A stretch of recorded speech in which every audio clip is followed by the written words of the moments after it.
અરે યાર મારે પણ આવવું છે, પણ કંઈ બાનું તો કાઢવું પડશે ને. ખબર નહીં શું બાનું કાઢું કે તારી પાસે પહોંચી જાઉં. અને તું સાંભળ, આ બધી છોકરીઓને ભેગી કરીને રાખજે, પાછી તું છેલ્લા નખરા નહીં કરતી. હર વખત કીટી પાર્ટીમાં તું જ સૌથી લેટ આવે છે ને બેન. હા હા મીરા બહુ. અરે કોમલ, ચાલ પછી ફોન કરું. હા મારા સાસુમાં આવ્યા છે. કોમલ છે, જય શ્રી કૃષ્ણ કહે છે. જય શ્રી કૃષ્ણ કહે છે. હાલે ફટાફટ બદામ વાળું દૂધ પી લે. હા તો તારે પીવાનું જ છે, દિવસમાં 3 ટાઈમ. બાળક સ્વસ્થ આવવું જોઈએ. અને સાંભળ, આના પછી હમણાં અડધો કલાક પછી તને સરસ મજાની રાબ બનાવીને આપું છું, અને એના પછી કલાક પછી તારે દાળ અને રોટલી 2 જ વસ્તુ ખાવાની તો છે. એ બે વસ્તુ તમે બનાવીને રાખજો, હું આવીને ખાઈ લઈશ. આવીને ખાઈ લેશ એટલે તમે ક્યાં જાઓ છો? મમ્મીજી એકચ્યુઅલી મેં કહેતા તો ભૂલી જ ગઈ. બહાર જવાનું છે મારે. બહાર જવાનું અને છે? અત્યારે જ જવાનું છે ને, હું રાત્રે લેટ થી આવીશ. હા ના ના ના ના ના ના ના, જરાય નહીં. હવે તો તમારે ઘરની બહારે પગ નથી મૂકવાનો. તમારી સાથે 24 કલાક કોઈ એક વ્યક્તિ રહેશે. આ ઘરના બાળકનો સવાલ છે.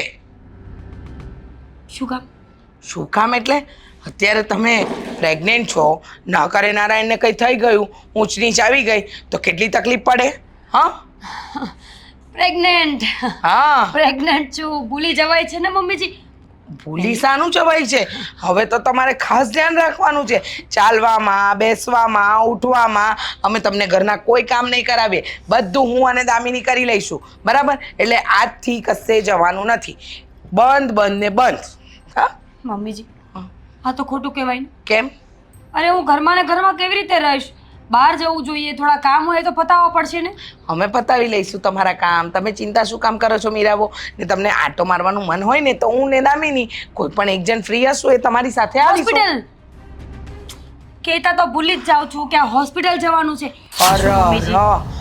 પહેલી વાર પ્રેગ્નેન્ટ થઈ ને તો ભૂલી જવાય છે કામ મારા. હા ભૂલી હોસ્પિટલ જવાય. જવાનું છે ચેકઅપ કરાવવા. તો ચિંતા નહીં કરો, હું આવું છું હોસ્પિટલ તમારી જોડે. હાસ તો ચેકઅપ કરશે. ત્યાં આગળ એકલા થોડી તમને મોકલાય. મારે આદિ કે દામિની કોઈ એક વ્યક્તિએ તો તમારી સાથે 24 કલાક રહેવું પડશે. હા ફરી ભૂલી ગઈ. જો આ ભૂલવાની આદત થઈ ગઈ છે ને. ડેટ કાલની છે, હોસ્પિટલની ડેટ કાલની છે, આજની નથી. જો સાંભળો, કાલની છે ને તો કાલે હું આવીશ. ચિંતા ના કરતા, બધા કામ હું પતાવી દઈશ ને પછી તમારી સાથે આવીશ. ને તમારા માટે મેં બધા પુસ્તકો લઈ રાખ્યા છે, ધાર્મિક પુસ્તકો, જે વાંચો એટલે બાળક પર સારો અસર પડે એના પર. અને ખાસ કરીને હું વિચારું છું કે આવતા અઠવાડિયે આપણે ત્યાં પેલા બાબા છે ને એમનું પ્રવચન રાખી લઉં અઠવાડિયા માટે. રોજ તમે સાંભળશો તો સરસ અસર પડશે બાળક ઉપર. અને ખાસ વાત તો એ કે હવેથી સવારે રોજ તમારે 2 બસ સફરજન. મમ્મીજી બસ બસ બસ બસ. કેમ? અરે લોડ થઈ ગયો મારા પર તો. હા હા બાબાજી, સ્વામીજી, ભૂખ ખાવાનું. મમ્મીજી હું પ્રેગ્નેન્ટ છું, સમજો આખી વસ્તુ. હા, હા. આટલું બધું પેનિક નહીં કરાવો મારી પાસે, હું બીમાર પડી જઈશ. હા હા બરાબર છે. તમે શું થઈ જશો? બીમાર? ગરોડીમાં ધ્યાન હતું એટલે વાત નહીં સાંભળી હોય ને. હા હા જો ને, હવે તો છે ને મારે કહી દેવી છે બધી જગ્યાએ દવા છાંટી દે. કારણ કે ગરોળીથી તમને બીક લાગે અને ન કરે નારાયણને તમે જોઈ ગયા ને કૂદ્યા તો મને લાગે કે તમને. બંનેને એમ તો શું કહું છું, સાચવજો. હા મમ્મીજી તમે સાચવો, તમે મારું ધ્યાન રાખો ને. મારે ક્યાંક બહાર જવું હોય તમે મને નહીં જવા દો ને તો મારા બાળકને પણ એમ થશે કે મારા બા તો જો કેવા છે. અરે ના ના ના, તમને જવા દઈશું ને, પણ સાથે એક જણ આવશે. તમે ચિંતા નહીં કરો. હા સાથે એક જણ હંમેશા 24 કલાક તમારી સેવામાં હાજર રહેશે. ઓકે. ધીમે ધીમે, આટલો ગુસ્સો નહીં સારો, બાળક પર ખોટી અસર પડે. ઓકે મમ્મીજી. હા ધીમે બોલવાનું. હો કોઈ જાતનું ટેન્શન નહીં લેવાનું. અરે મારા પેટમાં જ્યારે મારો આદિ હતો ને ત્યારે તો મારા સાસુએ શું મારું ધ્યાન રાખ્યું છે. બિચારા રોજ સવારે ઉઠીને મને શું થયું, ઊંઘ આવે છે?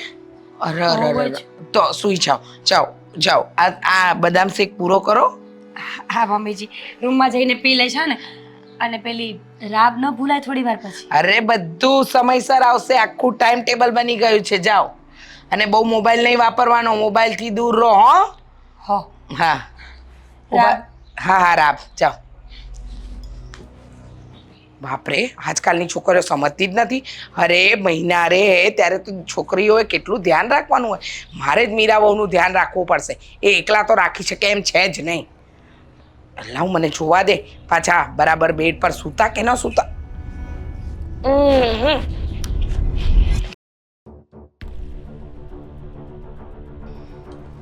રોનક, હા બોલ. આ અજીબ નથી લાગતું? હા અજીબ જ કહેવાય ને. આ 3 કરોડની કરચોરી. ચોરી? ગવર્મેન્ટ શું કરે છે ખબર નથી પડતી. આ 3.25 કરોડની ચોરી થઈ ગઈ, કરચોરી. આ જીએસટી માં ગફલા. આપણે બધું લીગલી કરીએ ને આ લોકો બધું ઇલીગલી ચલાવે છે. હું જીએસટી ની વાત નથી કરતી. તો હું બોલને હવે. હું ભાભીની વાત કરું છું. ભાભીની વાત? હા પણ મેં બરાબર સાંભળ્યું નહીં. મારું ધ્યાન પેપરમાં હતું. બોલ ને શું કહેતી હતી? આ ભાભીની પ્રેગ્નન્સી આ વાત કંઈક અજીબ નથી લાગતી? આઈ મીન અત્યાર સુધી મને બધું ઓકે લાગતું હતું. એ કહેતા હતા પહેલાં હું બહુ ખુશ હતી, પણ ખબર નહીં ભાભી પાસેથી પેલી એક પ્રેગ્નેન્ટ વુમન વાળી વાઇબ્સ આવે ને એ આવતી જ નથી. કેવી વાત કરે છે તું? સમજાવ. ભાભી પ્રેગ્નેન્ટ છે તો એમને ખબર હોય ને કે એમને શું ખાવું જોઈએ ને શું ન ખાવું જોઈએ. ના ખબર હોય તો મમ્મીને પૂછી લેવાય. ભાભી મારી પાસે આવે અને એવી જ વસ્તુ મંગાવે જે પ્રેગ્નેન્ટ વુમનને ના ખવાય. હા હોસ્પિટલનું એડ્રેસ ખબર છે? નો. ઇવન ઘરમાં કોઈને નહીં ખબર હોય કે કઈ હોસ્પિટલે જાય છે. હોસ્પિટલનું નામ એ પણ કોઈને નહીં ખબર હોય, કારણ કે જ્યારે પણ હોસ્પિટલ જાય ને ત્યારે એકલા જાય છે, કોઈને લઈને તો જતા નથી. પ્લસ પોઈન્ટ 5 મહિના થઈ ગયા છે. ભાભીનું પેટ જોયું? તમે નહીં જોયું, મેં જોયું છે. માઇનોર થોડુંક તો વધેલું હોય કે નહીં? અને 5 મહિના પછી તો આઈ થિંક બાળકમાં જીવ પણ આવી જાય તો એ થોડું ઘણું કિકિંગ ને કરતું હશે ને, મને જ્યાં સુધી ખબર છે ત્યાં સુધી.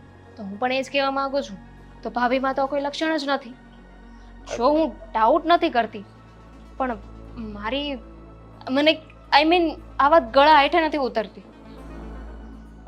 પણ સાંભળ ને, ભાભી આવું ખોટું શું કામ બોલે?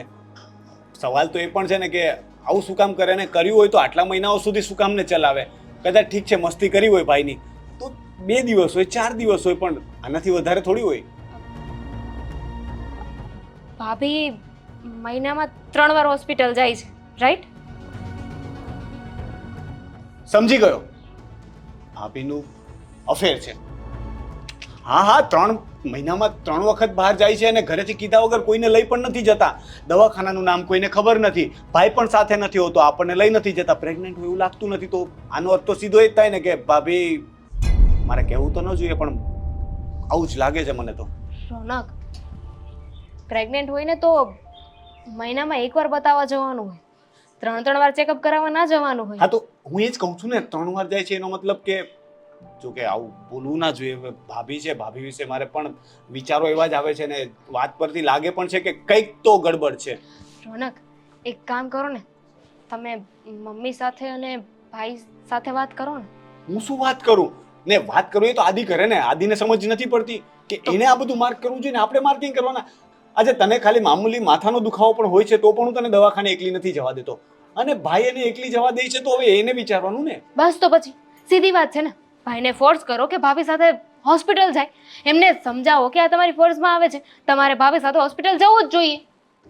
પછી કદાચ માની જાય. કંઈક જો હું છે ને મારી રીતે ભાભી ઉપર ધ્યાન રાખીશ.